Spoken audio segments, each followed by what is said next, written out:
दुरूद शरीफ पढ़ना।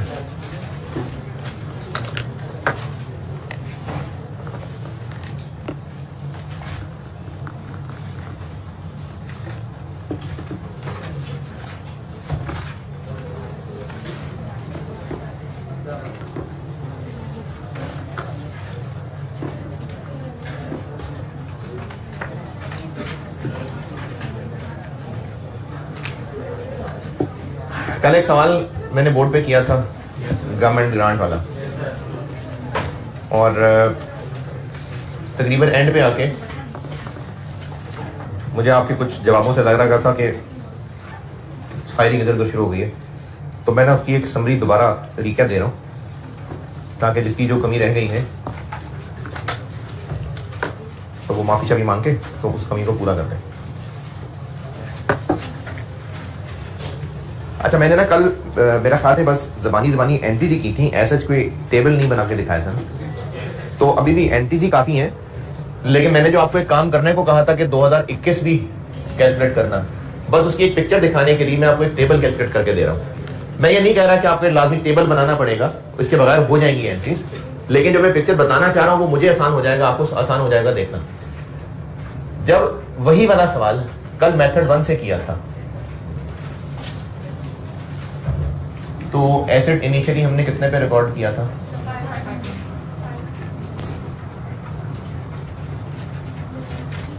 एटी पे ना।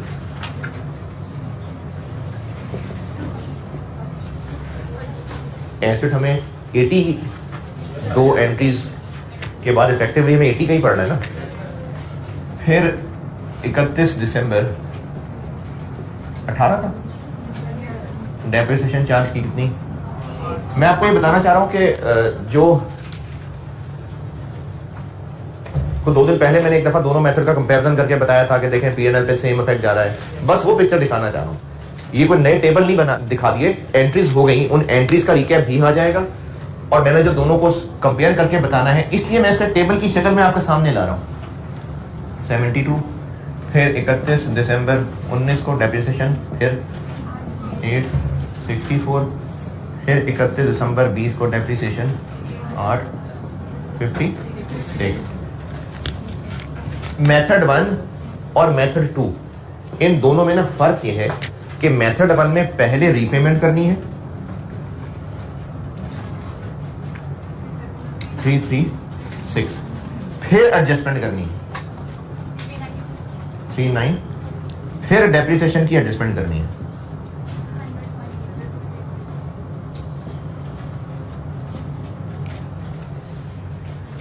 पहले रीपेमेंट करनी है, एसेट बढ़ गया, अब जब एसेट बढ़ गया तो फिर डेप्रिसिएशन भी सारी और बढ़ा देंगे, फिर एडजस्टमेंट करनी है। ये 100.8 कैसे कैलकुलेट किया? 3 साल गुजर गए थे तो इस 336 की 3 साल की डेप्रिसिएशन फौरन चार्ज कर दी, ये 100.8 बना। ये ऐसे 100.8 बना था 291.2। मैंने आपको वैसे कहा था कि 2021 भी ट्राई करिएगा। अब अगर 2021 की डेप्शन निकालें तो वो कितनी निकलेगी? एसेट की वैल्यू ही बदल गई, तो अब अगले साल की डेप्शन वही 8 आती रहेगी, फिर दिस डिवाइडेड बाय रिमेनिंग 1 2 3 7 41.6। ये 2021 की डेप्रिसिएशन। ये मेथड 1 है। एंट्रीज मैंने कल बोर्ड पे की थी, रिपीट करता हूं। 1 January 18 plan debit cash credit 500। 1 April 18 अप्रैल था 1 April 18 cash debit plan credit 420। फिर उसके बाद साल के एंड पे 80 के ऊपर depreciation debit accumulated deduction credit, फिर 2019 में depreciation debit accumulated deduction credit, फिर 2020 में depreciation debit accumulated deduction credit, फिर 20 के एंड पे हुई रीपेमेंट। तो पहले रीपेमेंट होगी प्लांट डेबिट कैश क्रेडिट, और चूंकि प्लांट अब मजीद बढ़ा दिया तो फौरन के फौरन डेप्रिसिएशन की एडजस्टमेंट होगी। कैसे? जो रीपेमेंट की अमाउंट है उस पे इन सारे ईयर्स की फौरन डेप्शन चार्ज करते हैं, ये डेप्शन की एडजस्टमेंट हो गई। और कल रिक्वायरमेंट तो मैंने यहीं तक रखी थी, लेकिन फिर एंड पे काम कहा था कि आप 21 भी कैलकुलेट कर लें। ये 21 की डेप्शन, जिनको 21 की डेप्शन अभी समझ नहीं आई, मैंने किया है कि अब वैल्यू बदल गई ना, तो फिर 291.2 डिवाइडेड बाय रिमेनिंग 7 साल रहेंगे। मेथड 1 सवाल की फिगर्स एंट्रीज में कोई एतराज परेशानी है तो बोले।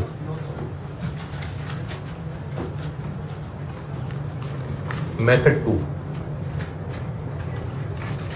इसमें एसेट अलहदा चल रहा होता है और जो गवर्नमेंट ग्रांट है वो अलहदा चल रही होती है।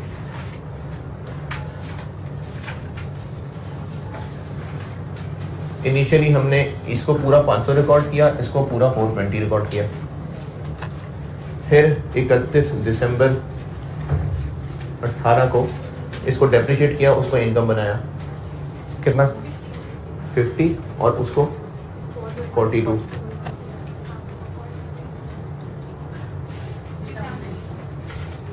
फिर 19 में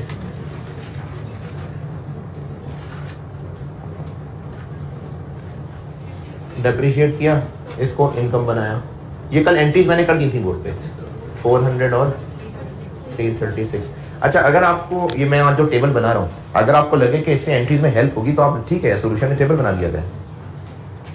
फिर 31 दिसंबर 20 डेप्रिसिएशन और इनकम 50 और 42, 350 और 294। अब हो गई रीपेमेंट। मेथड 1 वाले में पहले रीपेमेंट फिर एडजस्टमेंट, इसमें पहले एडजस्टमेंट करनी पड़ेगी क्योंकि पैसे वापस करने पड़ रहे हैं, तो जो पहले इनकम बनाते आए वो रिवर्स करनी पड़ेगी 100.8। जो यहां से निकाल के इनकम बनाते गए हैं वो रिवर्स करनी पड़ेगी।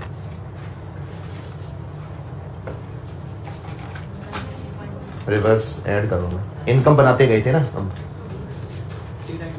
394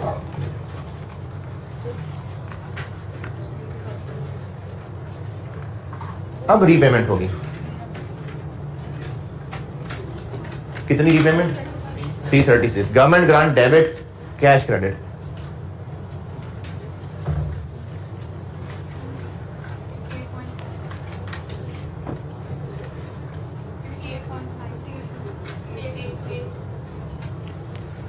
यहां तक कल मैंने इसका सवाल सॉल्व किया था, दोबारा बता रहा हूं।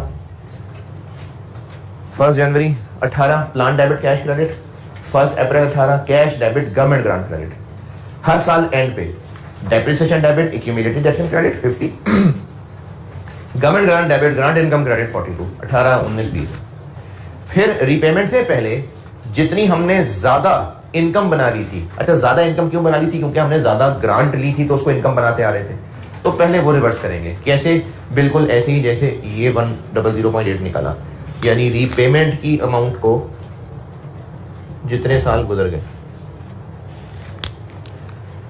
जो ग्रांट यहां से निकालते इनकम बना दी थी वो रिवर्स एंट्री। गवर्नमेंट ग्रांट जो हम इनकम बना चुके थे वो reverse, grant income debit, government grant credit, ये करना जरूरी। इसके बाद रीपेमेंट, अगर रीपेमेंट पूरी की पूरी 420 हो रही होती, हाँ जी, नहीं P&L की बारी इतनी जल्दी नहीं आ जाएगी। अगर सारा 420 वापस कर रहे होते तो ये सारी ही रिवर्स करनी पड़ती। जब सारी वापस कर रहे हैं तो सारी इनकम रिवर्स करनी पड़ती है, पूरा 420 हो जाता और फिर 420 ही डेबिट।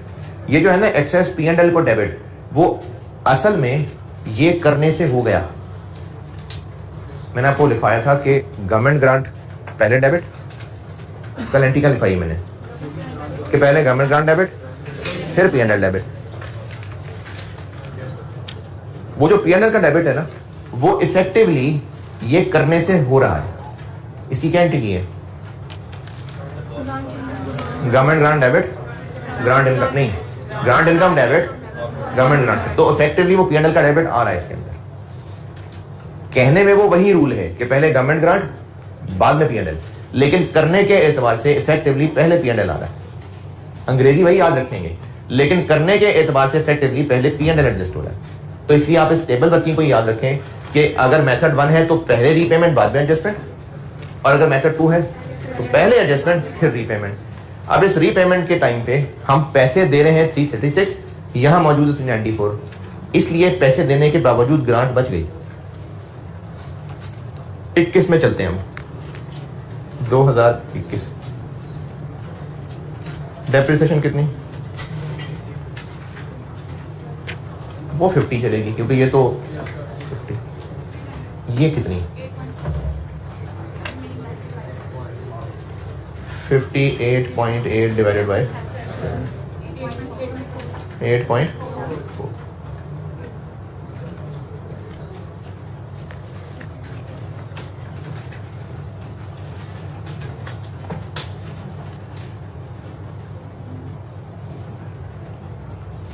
तो रीपेमेंट के सवाल में आप ये टेबुलर वर्किंग कर ही लें तो अच्छा है। मेथड 1 हो तो वो, मेथड 2 हो तो ये।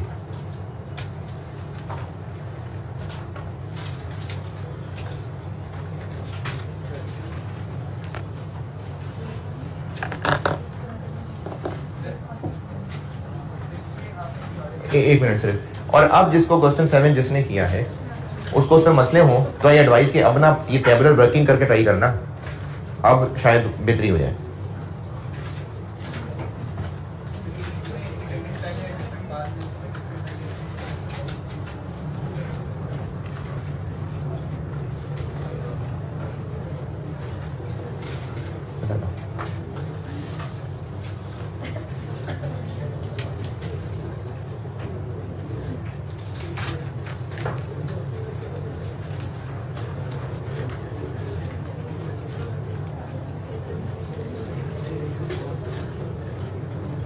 रीपेमेंट अगर मेथड 1 हो तो वो टेबल है, अगर मेथड 2 है तो ये टेबल है। इसमें पहले रीपेमेंट है, बाद में एडजस्टमेंट है। इसकी तुक तो ये है कि प्लान को बढ़ाएंगे तो डेप्रिशिएट और करेंगे ना, इसलिए पहले रीपेमेंट फिर एडजस्टमेंट। इसकी रीजन मैं आपको भी कंपैरिजन करके बताता हूं।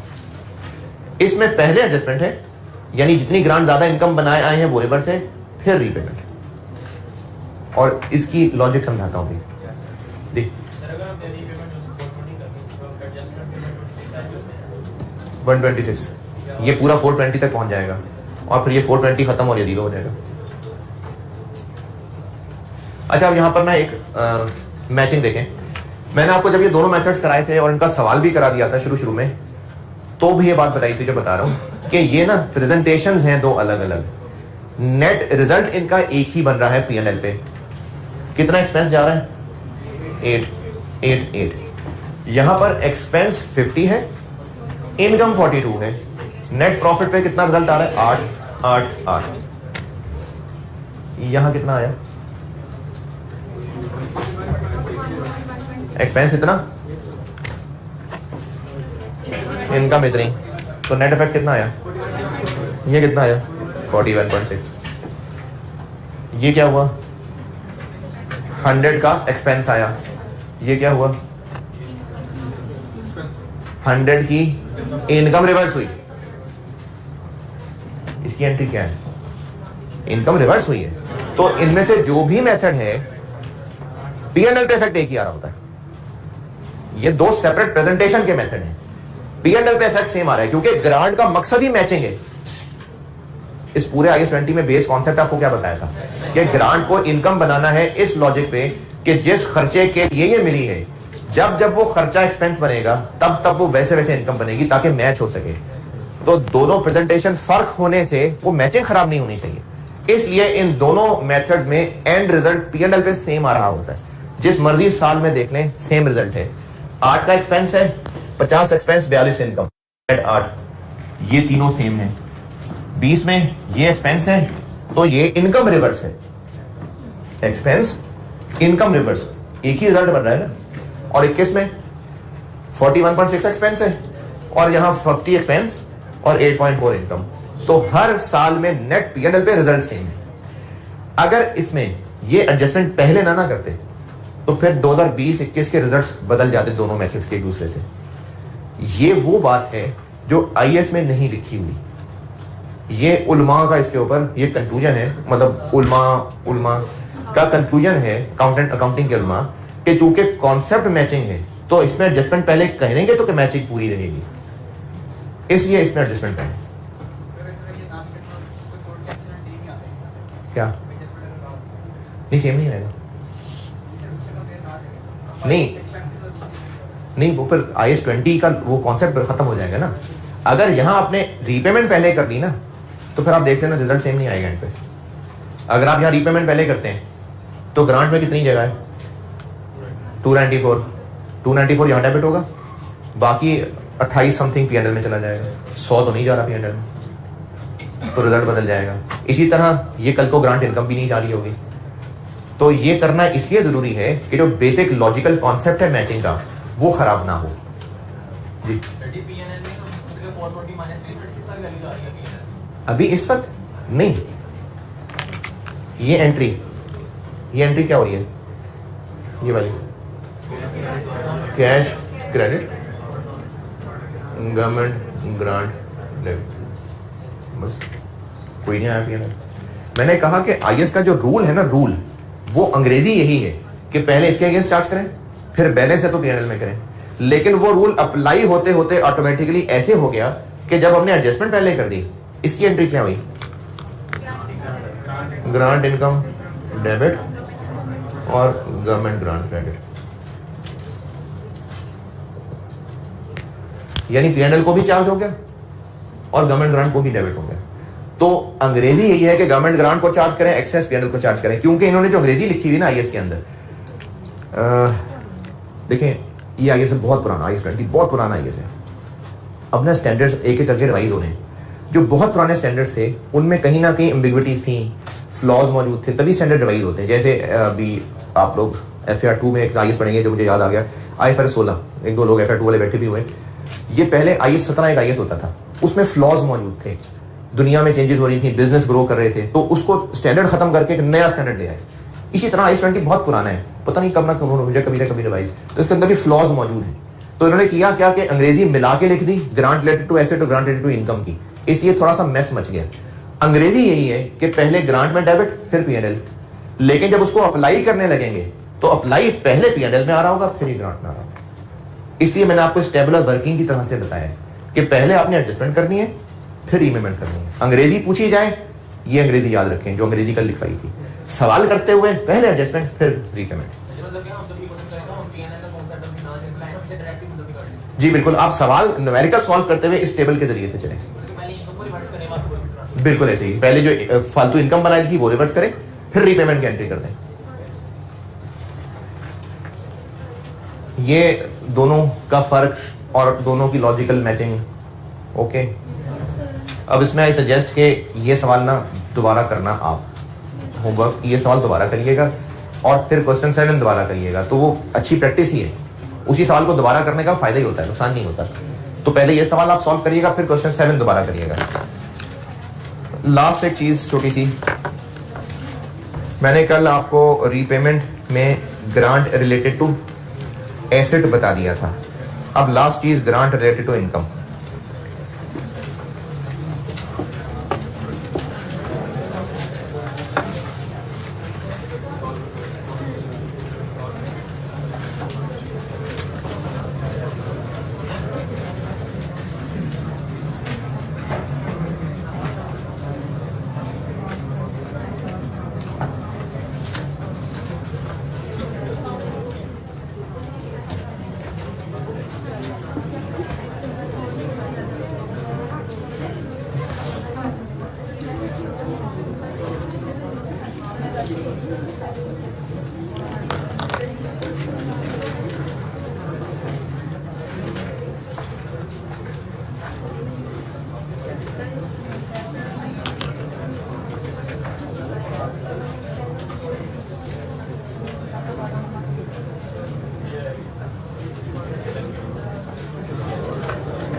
गवर्नमेंट ग्रांट, हाँ गवर्नमेंट ग्रांट क्रेडिट, हाँ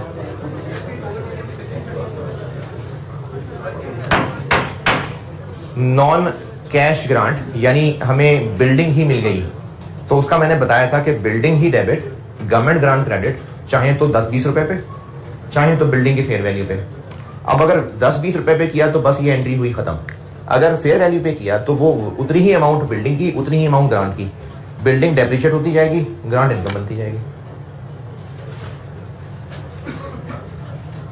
ये noted.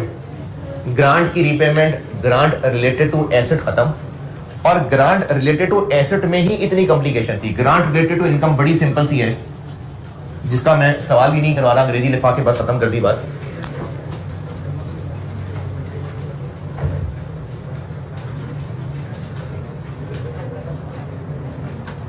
Grant related to asset था टेक्निकल, जिसका कल सवाल कराया, जो आज दोबारा से बताया, और वो क्वेश्चन 7 भी बनाया हुआ है। ग्रांट रिलेटेड टू इनकम आसान है। जब ये ग्रांट मिली थी तो क्या अकाउंटिंग की थी? अगर ग्रांट इमीडिएट सपोर्ट थी तो इनकम, अगर किसी पुराने जख्म पे मरहम थी तो भी फौरन इनकम। लेकिन अगर इसके बदले कुछ फ्यूचर में करने का वादा था तो फिर डेफर्ड इनकम, और जब जब वो वादा पूरा होगा, जब जब वो खर्चा एक्सपेंस बनेगा, उससे मैच करने के लिए ग्रांट इनकम बनेगी। जैसे क्वेश्चन नंबर 4 आप होमवर्क करके आए थे और मैंने डिस्कस किया था। अब अगर ग्रांट वापस करनी पड़ रही तो क्या करें? जो किया था उसको पलट देते हैं। ऐसे कि उस वक्त मैंने 2 शाखें बनाई थी, अब 2 शाखों की जरूरत ही नहीं है, इसी में बात कवर होने लगी है।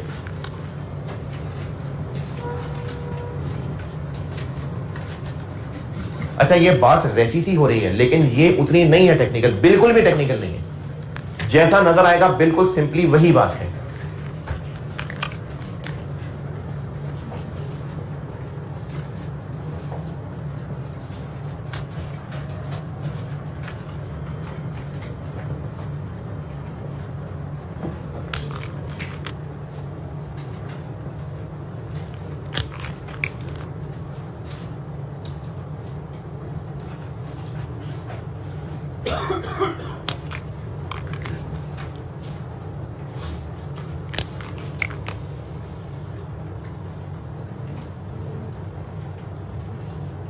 बस यही है इसके अंदर। ये क्या मतलब हुआ सारी कहानी का? जब ग्रांट मिली थी तो तब 2 शाखें बनाई थी। क्या फॉरेन इमीडिएट सपोर्ट है या पास्ट के लिए कंपनसेशन है तो इनकम, और अगर फ्यूचर के लिए कोई वादा है तो डेफर्ड इनकम। अब अगर पैसे वापस करने पड़ गए, अगर तो डेफर्ड इनकम बनी हुई है तो उसको डेबिट कर दें। अगर वही डेबिट पूरा हो गया तो बात खत्म, लेकिन अगर उसमें कम अमाउंट है तो बाकी P&L। और अगर उस गवर्नमेंट ग्रांट को डेफर्ड बनाई नहीं थी, यानी ग्रांट थी ही इमीडिएट सपोर्ट, मिली थी, इनकम बना दी थी, तो ये है ही नहीं, तो जो जो पैसा जा रहा होगा वो P&L। नहीं समझ रही बात? नहीं समझ रही? दोबारा। अच्छा ठहरे, फिर अगर किसी को ऐसे समझ आता हो ना तो वो ऐसे करना है।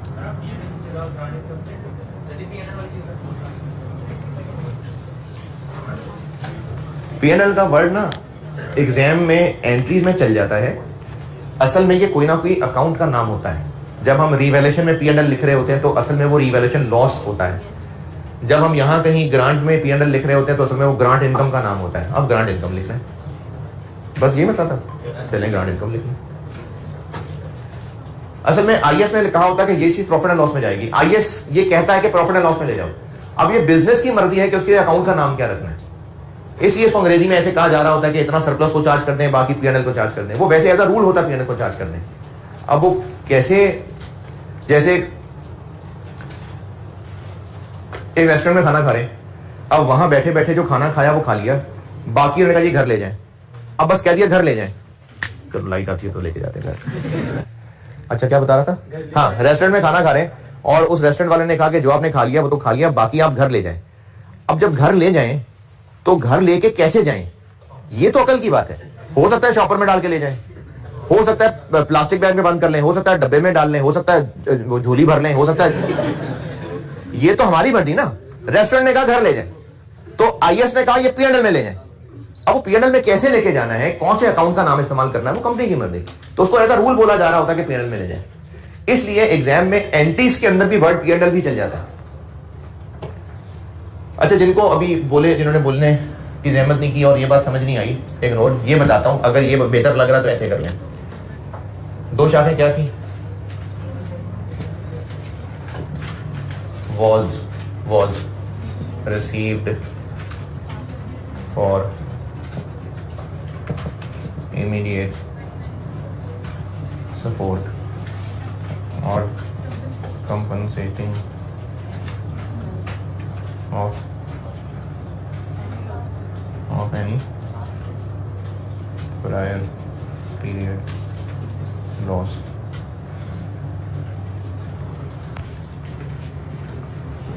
If grant was received, क्या था? For any future purpose. इस सूरत में ग्रांट का मिलना इनकम बनाई थी, ग्रांट का वापस करना एक्सपेंस बना रहे हैं, यानी P&L डेबिट, कैश क्रेडिट। जिनको P&L लिखा बुरा लग रहा है, ग्रांट इनकम लिखा।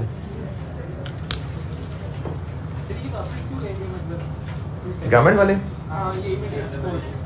देखें, इसमें बिल्कुल बात सही है, लेकिन हो सकता है कि गवर्नमेंट चेंज हो और वो गवर्नमेंट वाले कहें कि ये जो पिछली गवर्नमेंट ने ग्रांट्स दी थी ये एज पर आइन के मुताबिक नहीं थी, तो हो सकता है वो फैसला करें कि नहीं, ये रिवर्ट हो जाएगा सारा, हो सकता है वापस ले लें।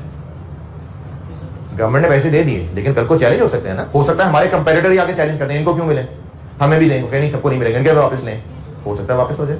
तो अगर वापस हो गया तो जो ग्रांट की एंट्री थी वो रिवर्स हो गई, तो गवर्नमेंट ने वही पैसे थोड़ी उठा के लेके जाने, क्या अब खा गया, क्या करेंगे, तो पैसे मांग रहे हैं ना। और अगर यहां क्या करें, जितना कोई गवर्नमेंट ग्रांट में बैलेंस है पहले वो डेबिट, और अगर नहीं है तो फिर P&L।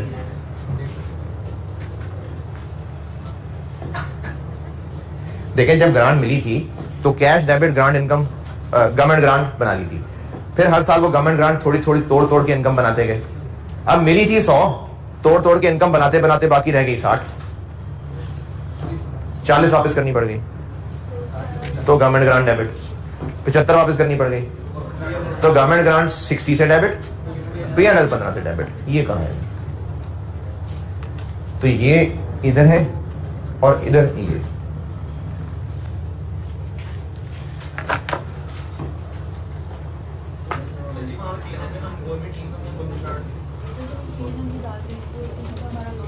जी,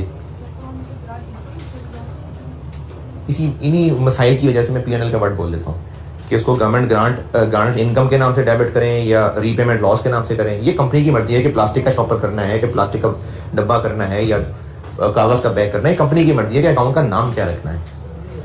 हाँ जी बोलिए।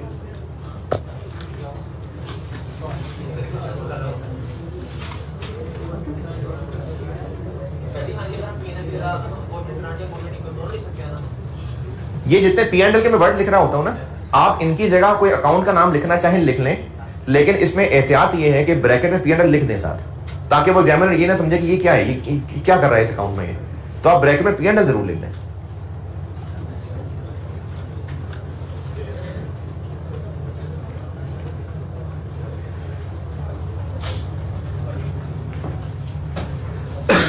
इनकी जो मैंने मिसालें बताई है ना, वो मिसालें, इसके सवाल की क्या जरूरत है, मिसाल ही बता रहा हूं, इसकी मिसाल ही इसका सवाल है। मैंने इसकी मिसाल ये दी है कि 100 की ग्रांट मिली और वो थी सपोर्ट के लिए, तो जब मिली थी तो इनकम बना ली थी, अब गवर्नमेंट ने पैसे वापस मांग लिए तो अब एक्सपेंस बन जाएगा। इसकी ये मिसाल है, अगर लिखना चाहें। 100 मिला था, कैश डेबिट, इनकम क्रेडिट कर ली थी, बाद में गवर्नमेंट ने पैसे वापस मांग लिए, तो एक्सपेंस डेबिट और कैश क्रेडिट 100।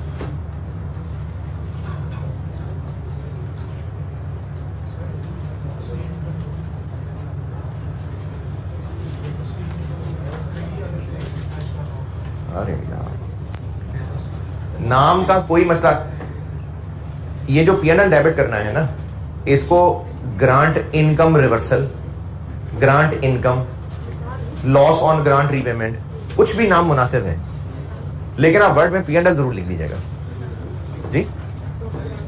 समझ नहीं आई। अभी मैं यहाँ हूँ ना, अभी छुपा हुआ है ये।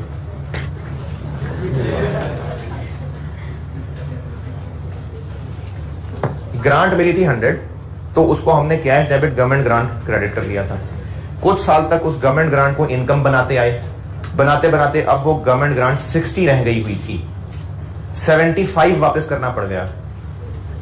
तो गवर्नमेंट ग्रांट में 60 और P&L में 15।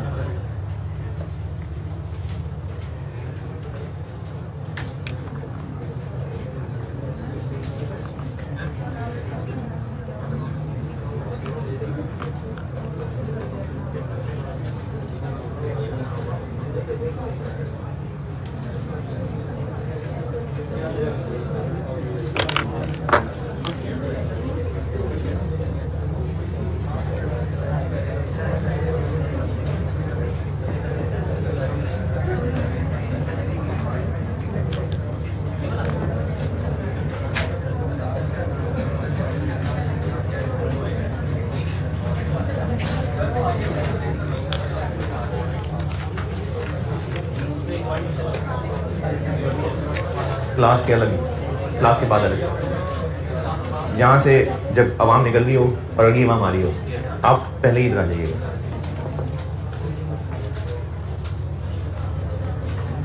IAS 23 borrowing cost.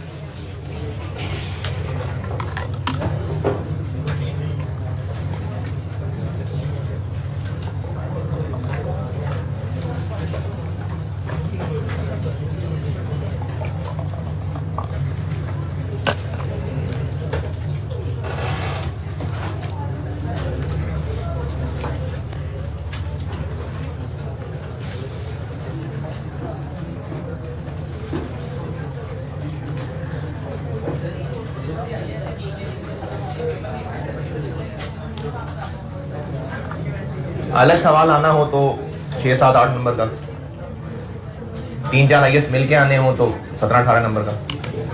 Last time IAS 23 में से सवाल आया है, वो मैंने नोट में डाला हुआ है, मुझे याद नहीं है 6 नंबर है 8 नंबर है, 8 नंबर, 4 के 2 पार्ट थे। सिर्फ डिस्क्लोजर नहीं होते, वो एंट्री भी हो सकती है, SFP SOCI भी हो सकता है, डिस्क्लोजर भी हो सकता है। बस इसके बाद वो मिक्सचर ही कराना है। IAS 23 बोरिंग कॉस्ट, इस पे सेपरेट सवाल भी आ सकता है और ये बाकियों के साथ मिक्स भी हो जाता है ये सारा ही मैथमेटिकल कैलकुलेशन। महीने गिन के आप रह जाएंगे, महीने गिनने होते हैं बहुत सारे, जनवरी, फरवरी, मार्च, अप्रैल, मई, जून, जुलाई, अगस्त, सितंबर, अक्टूबर, नवंबर, दिसंबर। सही, फिर आपको आ जाएगा IAS। इस IAS में आगे क्या है उससे पहले ना 3 चीजें समझ लें, डेफिनेशंस कह लें, 3 चीजें, 3 टर्म्स बता रहा हूं, उसके बाद फिर ये IAS समझाऊंगा कि IAS क्या है। 3 टर्म्स देख लेते हैं। एक है qualifying acid. Qualifying acid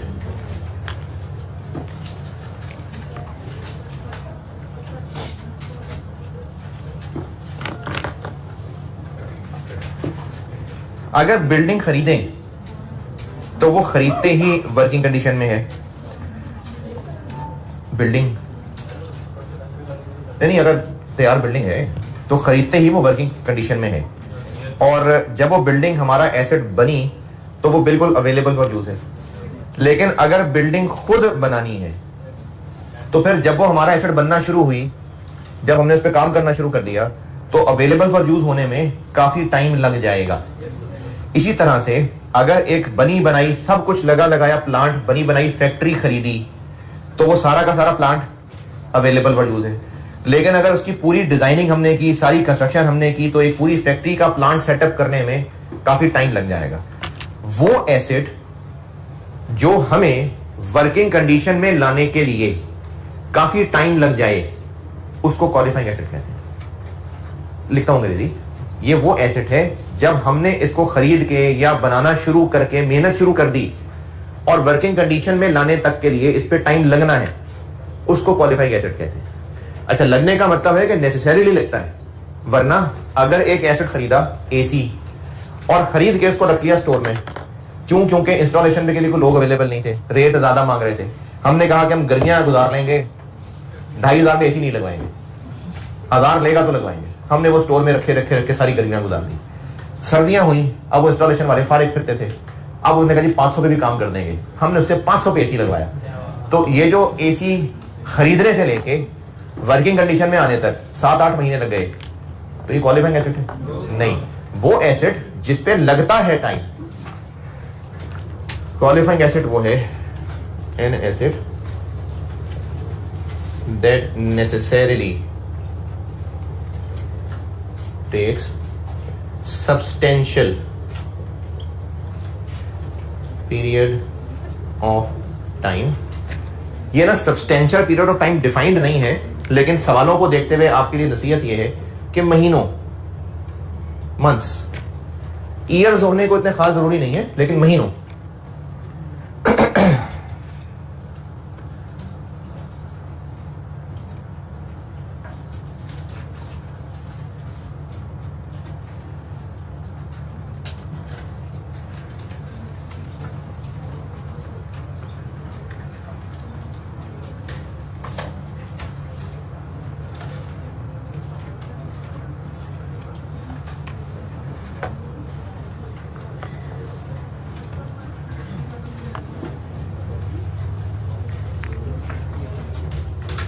substantial period of time किस लिए?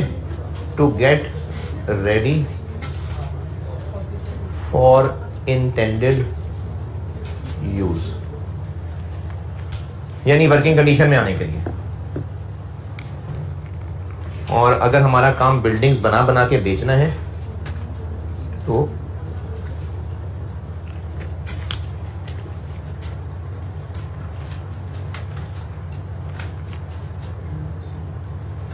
अगर बिल्डिंग बना रहे हैं अपना ऑफिस बनाने के लिए तो ये, अगर बिल्डिंग बना बना के बेचते हैं तो ये, तो वो एसेट जिसको वर्किंग कंडीशन में आने में महीनों लग जाते हैं।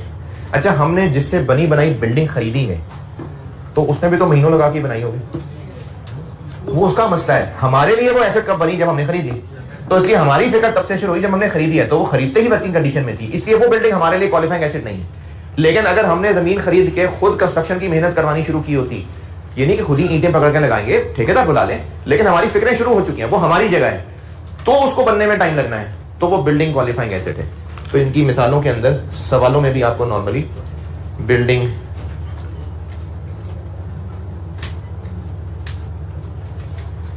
प्लांट की कंस्ट्रक्शन,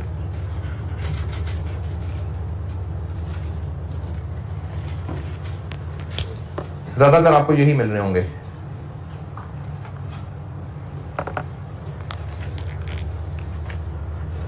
अच्छा, चूंकि मिसालों में नाम लिखा हुआ है इसलिए लिख रहा हूं, एमसीक्यूज में टेस्ट हो सकती है ये आपसे FR2 की चीज, इंटेंजिबल एसेट्स। अच्छा, जो यहाँ 2-4 लोग FR2 वाले बैठे हुए हैं या ऑनलाइन में सुन रहे हैं, तो IS 38 में जो पढ़ा था ना, development cost, internally generated intangible, तो उनको भी तो बनने में कुछ 7-8-10 दिन लगते हैं ना, तो वो भी क्वालिफाइंग एसेट है। जी जी जी, मैं लिख रहा हूँ। इन्वेस्टमेंट प्रॉपर्टी, अगर हम बिल्डिंग बना रहे हैं क्योंकि वो किराए पे देनी है, इन्वेस्टमेंट प्रॉपर्टी है, तो क्वालिफाइंग एसेट है।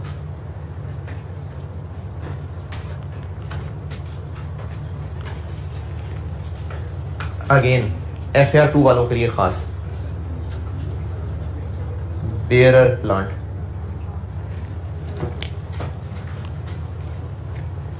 दरख्त उगा रहे हैं, वो जो बेयरर प्लांट होते हैं, और उनको 2-4-5 साल तक खर्चा होता रहेगा, तो वो भी क्वालिफाइंग एसेट है।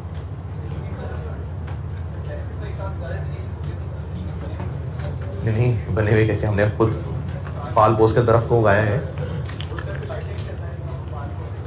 हाँ, तो जब तक वो फल देने की पोजीशन में आ रहा है तब तक वो अवेलेबल यूज नहीं हुआ ना, तो उस पर अगर हमने एक पूरा बाग बना दिया है और फिर जो दरख्त हैं सारे वो बेयरर प्लांट हैं, तो उनको उगाने तक उनके ऊपर खर्चे होते जा रहे हैं, तो जो 2-4-3 साल 5 साल लग रहे हैं वो सारा एक सब्सटेंशियल पीरियड ऑफ टाइम है, तो उस दौरान वो दरख्त क्वालिफाइंग एसेट है।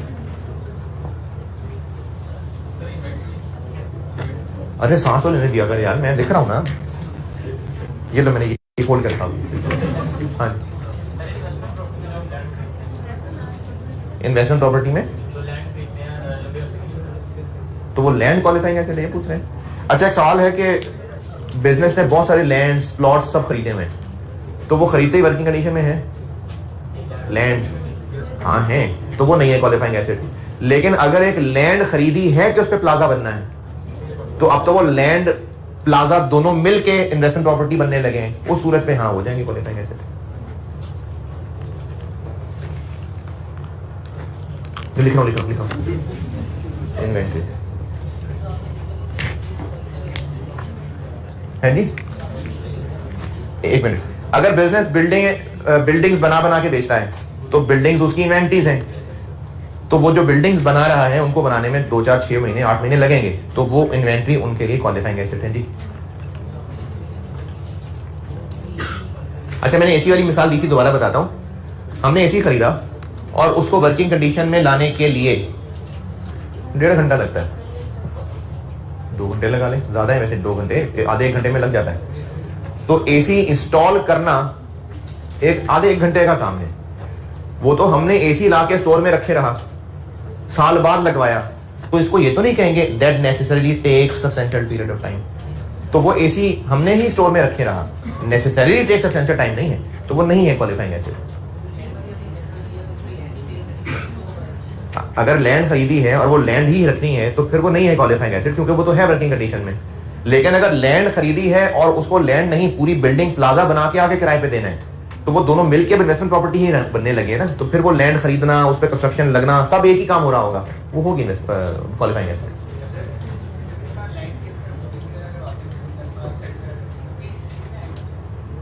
लैंड की क्या करते हैं? हाँ, लैंड खरीद ली और उस लैंड को खरीदने का मकसद ही वहां प्लाजा बनाना है, तो हमने लैंड खरीदते ही उस पर जो भी मेहनत शुरू हो गई, खुदाई शुरू हो गई, उसकी लेवलिंग शुरू हो गई, वो सब मेहनत हो गई शुरू, तो वो अल्टीमेटली वो बिल्डिंग ही है जो बनने लगी है। तो लैंड के खरीदने से ये मेहनत हो गई शुरू, तो क्वालिफाइंग एसेट हो गई।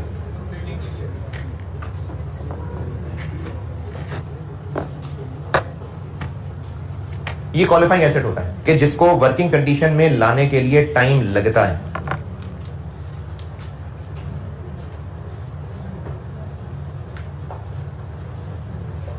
दूसरी चीज जो पता तो आपको नाम से ही है कि क्या है, लेकिन अभी उसको लिखने का मकसद उसकी एग्जाम्पल्स लिखना है।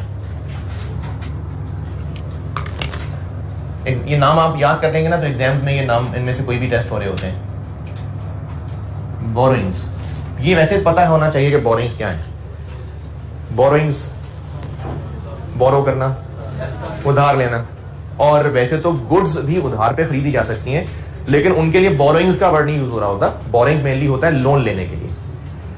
जो बिजनेस को लोन दे रहा है और जो बिजनेस का ओनर बिजनेस में पैसा लगा रहा है। अच्छा, बचपन में आपको कॉन्सेप्ट बताया था, सेपरेट एंटिटी कॉन्सेप्ट, कि ओनर और बिजनेस दो अलग अलग चीजें हैं। तो हम अकाउंटेंट किसके हैं? बिजनेस के। हम बिजनेस के अकाउंटेंट हैं, हम बिजनेस में बैठे हैं, हम बिजनेस के अकाउंटेंट हैं। बिजनेस को कोई शख्स पैसे दे रहा है एज कैपिटल इन्वेस्टमेंट और कोई पैसे दे रहा है लोन के तौर पे। बिजनेस को तो पैसा आ ही रहा है। दोनों में फर्क क्या क्या है? सिर्फ अकाउंटिंग के फर्क नहीं पूछ रहा, वैसे ही जो भी आप फर्क बता सकें।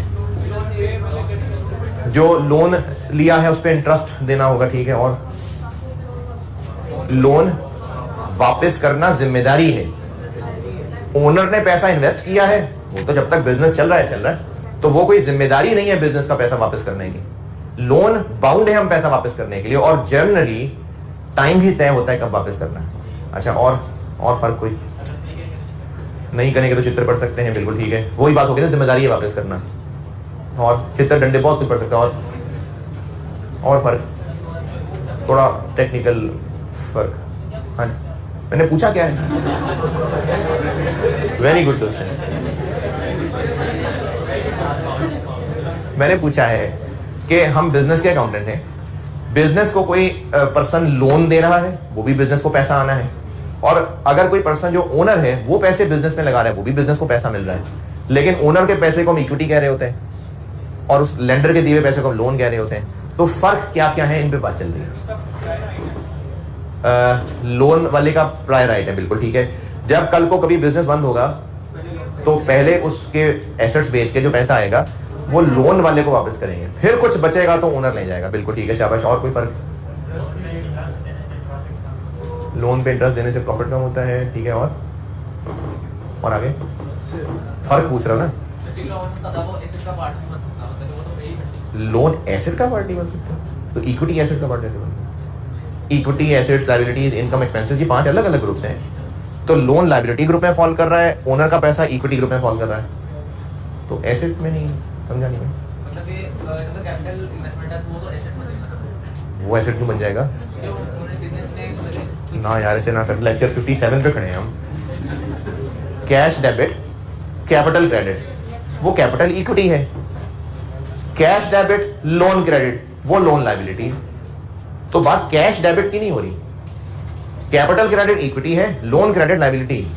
तो इन दोनों में फर्क पूछ रहा हूं, ठीक है। इतने फर्क आप बता रहे हैं, अच्छी बात है। लोन वापस करना जिम्मेदारी है, कैपिटल वापस करना भी कोई जिम्मेदारी नहीं है। कल को बिजनेस खत्म होगा, सारे एसेट्स बेचेंगे, पहले लोन वापस करना है, फिर कैपिटल वापस करना है। लोन पे इंटरेस्ट देना जिम्मेदारी होती है, ओनर को ऐसी कोई जिम्मेदारी नहीं होती। बिजनेस की जिम्मेदारी नहीं है। जब मैं कंपनी, मैं अभी FR1 में आगे चल के कंपनी पढ़ाऊंगा ना, डिविडेंड, फिर करेंगे बात, तो जिम्मेदारी नहीं होती। हाँ जी, और ठीक है, शाबाश, बहुत है फर्क। एक चले मैं और बता देता हूं कि जो लोन देने वाला होता है ना, वो रिस्क्स ज्यादा नहीं ले रहा होता। उसको पैसा वापस मिलना है और बस पैसा ही वापस मिलना है। अगर बिजनेस कल को बहुत प्रॉफिट कमाने लग जाए तो भी उसको पैसा ही वापस मिलना है, और अगर बिजनेस लॉसेस में चला जाए तो भी वो पैसा वापस तो निकलवा ही लेगा। लेकिन जो ओनर होता है वो रिस्क्स एंड रिवॉर्ड्स का मालिक होता है। अगर बिजनेस ने बहुत कमाया वो भी उसी का, और सब डुबो दिया वो भी उसी का। तो ओनर रिस्क एंड रिवॉर्ड्स का मालिक होता है बिजनेस के। लेंडर ने बस अपना पैसा सिक्योर करके पूरा करना होता है। चले, बोरोइंग्स का कॉन्सेप्ट है लोन लेना है। क्या हुआ? यानी ओनर जो पैसा दे वो एज अ लोन पैसा दे दे, ठीक है, वो लोन ही माना जा रहा होगा। तो बोरोइंग्स ओके ना, बिजनेस ने लोन लेना है। मैं सिर्फ बता ही रहा हूं कि कंपनीज कि क्या क्या मिसालें हैं जो वो लोन ले रहे होते हैं। ये मैं उनकी एग्जांपल्स बता रहा हूं, ये ताकि आप ना इन नामों से आपको एक पहचान हो जाए कि सवालों में नाम आए तो आपको अजीब ना लगे, इसलिए मैं इनकी मिसालें लिख के दे रहा हूं। एक तो कंपनी बोरो कर सकती है बैंक से, तो बैंक बोरिंग है, बैंक बोरिंग कह लेते हैं। बैंक लोन हो गया, बैंक ओवरड्राफ्ट हो गया,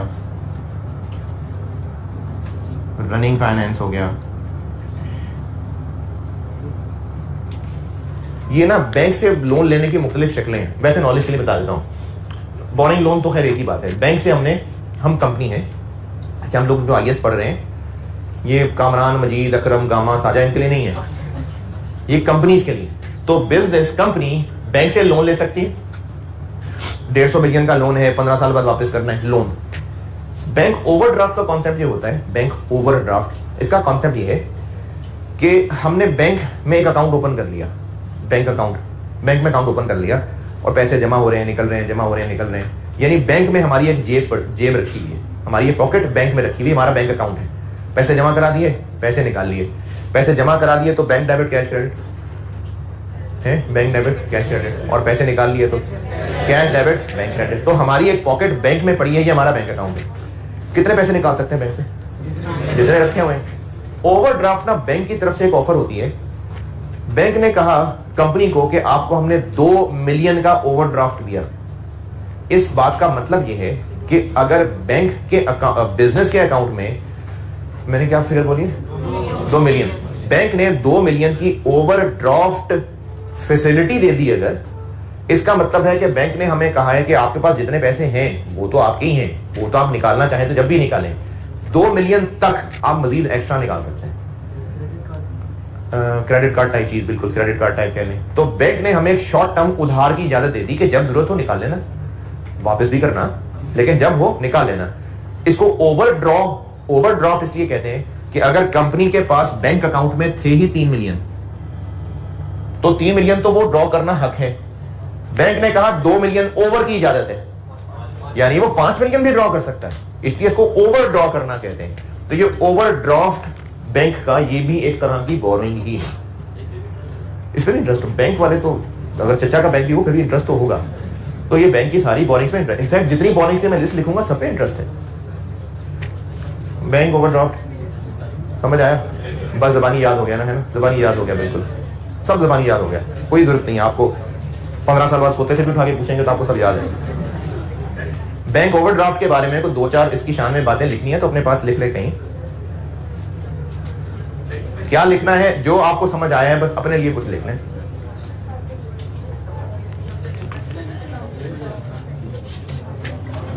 किस लिहाज से ट्रीटमेंट अलग अलग होंगे? नहीं, ये मुख्तलिफ एग्जाम्पल्स हैं, नाम मैं आपको बस नामों से शनासाई करा रहा हूँ कि IAS 23 के सवालों में आपको इनके मुख्तलिफ नाम मिल जाएंगे। इन लोन्स की प्रॉपर अकाउंटिंग क्या है वो IFRS 9 FAR 2।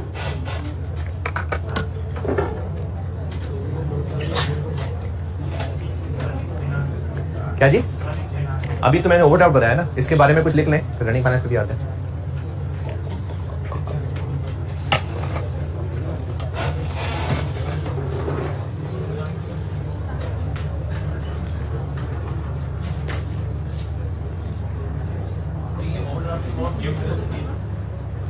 लोन माफ, वो तो गवर्नमेंट की, वो बैंक की मर्जी, माफ करना सब माफ कर दे, हो सकता है। लोन की वापसी की माफी तो हर जगह हो सकती है, हर जगह हो सकती है, कह रहा हूं।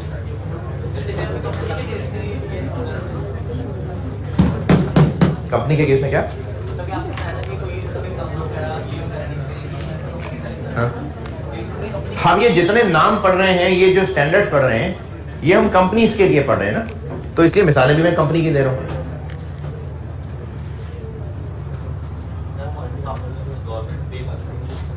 वो गवर्नमेंट ग्रांट, अगर हमारा लोन गवर्नमेंट ने पे ऑफ कर दिया तो हमें उसका एक फायदा मिला ना, तो गवर्नमेंट ग्रांट नहीं। फॉरगिवेबल लोन होता है कि गवर्नमेंट ने लोन दिया था और गवर्नमेंट ने माफ कर दिया।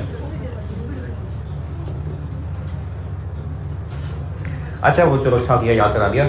हमने गवर्नमेंट ग्रांट में एक टर्म पढ़ी थी, फॉरगिवेबल लोन।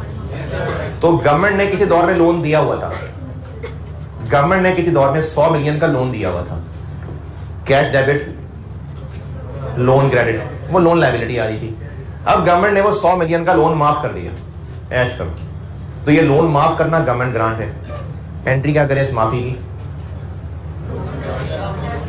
हम ग्रांट मिलने की एंट्री कर रहे थे, कैश डेबिट और ग्रांट इनकम या गवर्नमेंट ग्रांट क्रेडिट। अब इस लोन माफी की क्या एंट्री होगी? कैश डेबिट की जगह लोन डेबिट हो जाएगा और गवर्नमेंट ग्रांट क्रेडिट।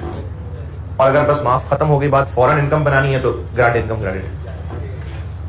दोबारा, फॉरगिवेबल लोन का मैंने जिक्र किया था, डेफिनेशन बताई थी, लेकिन ऐसा जिसकी कोई अकाउंटिंग नहीं आई बीच में।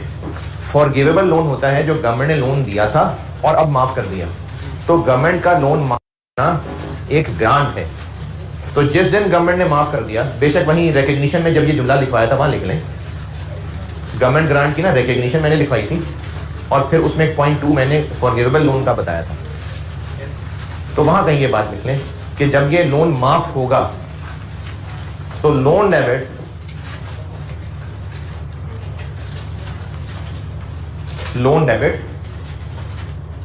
और गवर्नमेंट ग्रांट या grant income credit.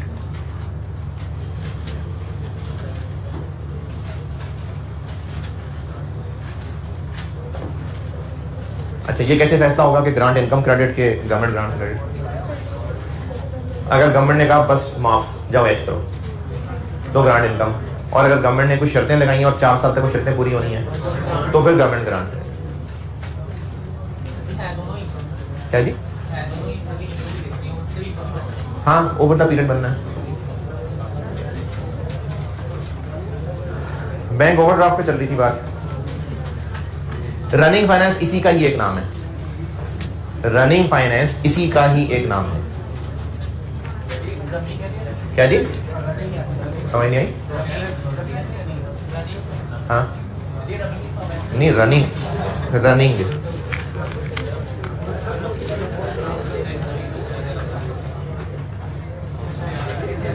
Finance.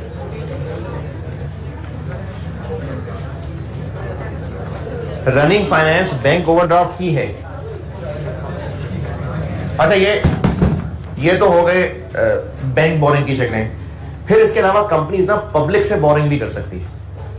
Public से बोरिंग ऐसे कर सकती है कि कंपनी पब्लिक से कहे कि जी हमें 400 मिलियन की जरूरत है, हम एक नई फैक्ट्री बनाना चाहते हैं और जो उससे हम कमाएंगे तो फिर उससे आप लोगों को इंटरेस्ट भी देंगे।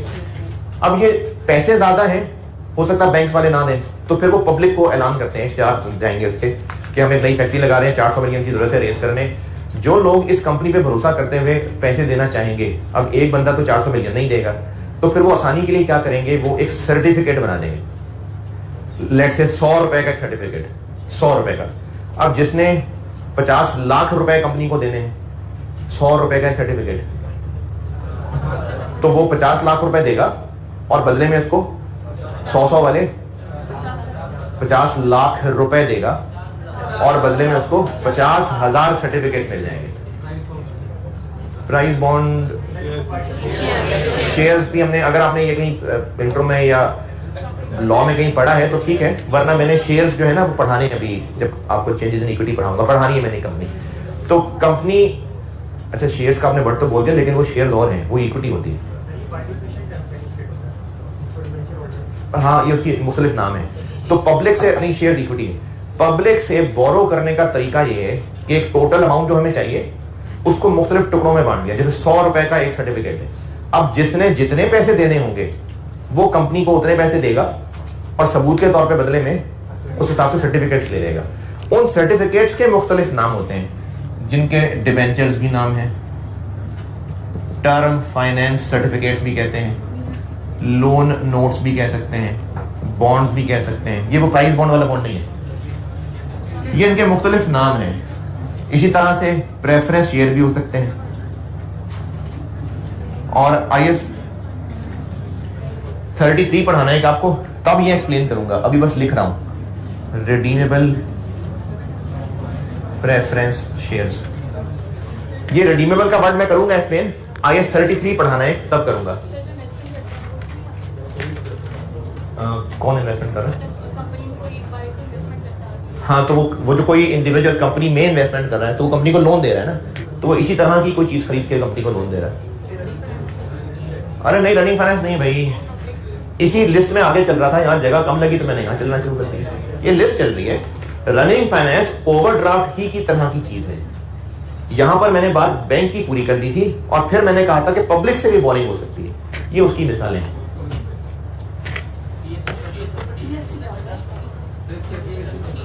शेयर्स ये नहीं होते, शेयर्स ये नहीं होते। ये मुख्तलिफ शक्लें हैं बोरोइंग्स की। टर्म फाइनेंस सर्टिफिकेट्स,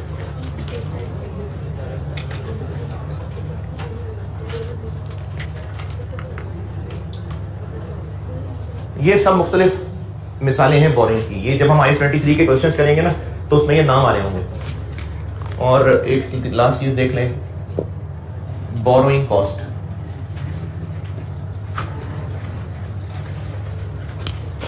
बिजनेस ने बोरो किया तो लायबिलिटी क्यों है? क्योंकि कल को वापस करने हैं। अब जिसने कंपनी को उधार दिया, यानी कंपनी ने बोरो किया, तो कल इतना ही वापस करना है या ज्यादा वापस करना है? ज्यादा वापस करना है। यानी अगर 100 बोरो किया है और कल को 115 वापस करना है, तो ये जो 15 एक्स्ट्रा पड़ा, ये बोरो करने की कॉस्ट है, इसको बोरिंग कॉस्ट कहते हैं। जो बोरो करने पे बिजनेस को कॉस्ट पड़ रही है वो बोरोइंग कॉस्ट है, जिसकी भी अगेन एग्जांपल्स ही बता रहा हूं। बोरो करने की जो ऊपर कॉस्ट पड़ी है वो बोरिंग कॉस्ट है, जो कि इंटरेस्ट होता है बिल्कुल जी, वो भी बोरिंग कॉस्ट है। कोई प्रोसेसिंग चार्जेस टाइप हो सकते हैं, यानी कोई वन ऑफ फीस हो सकती है, मैं ऐसे कह देता हूँ, कोई वन ऑफ फीस हो सकती है, डॉक्यूमेंटेशन चार्जेस वगैरह भी हो सकते हैं। फिर इसके अलावा ये जो डिवेंचर्स TFCs है ना, इनके ऊपर इंटरेस्ट भी पड़ता है और बाद चीजों के ऊपर नाम मार्कअप का भी यूज हो रहा होता है। मार्कअप ऑन TFCs कह लेता हूं मैं। फिर ये जो रिडीमेबल प्रेफरेंस शेयर्स हैं, इनके ऊपर दिया जा रहा होता है dividend, preference dividend, preference dividend. ये मुख्तलिफ मिसालें हैं बोरिंग कॉस्ट की। ये हम सवालों में ये नाम देख रहे होंगे कि मैंने आपको पहले ये सारे नाम बता दिए। तो ये 3 टर्म्स बताइए मैंने, बाकी इंशाल्लाह अगली क्लास में करूंगा। एक मैंने क्वालिफाइंग एसिड बताया है, वो एसिड्स जिनकी ये मिसालें हैं, इनको वर्किंग कंडीशन में लाने में काफी टाइम लग जाएगा, लगता है, वो क्वालिफाइंग एसिड्स हैं। बोरोइंग्स, बोरो करना, ये उसकी मुख्तलिफ मिसालें हैं। और बोरो करने की वजह से जो कॉस्ट पड़ेगी वो बोरिंग कॉस्ट है। आप आईएस नहीं साथ खोल के बैठे रहते हैं, पहले पढ़ा हुआ है, FR1 पढ़ा हुआ है या आईएस पूरा पढ़ा हुआ है? वो एक्सचेंज डिफरेंस आता है, लेकिन वो IAS 21 है नहीं ना कोई चीज, मैंने लिखा नहीं है, लेकिन एक्सचेंज डिफरेंस नहीं है। ठीक है जी, अल्लाह हाफिज़।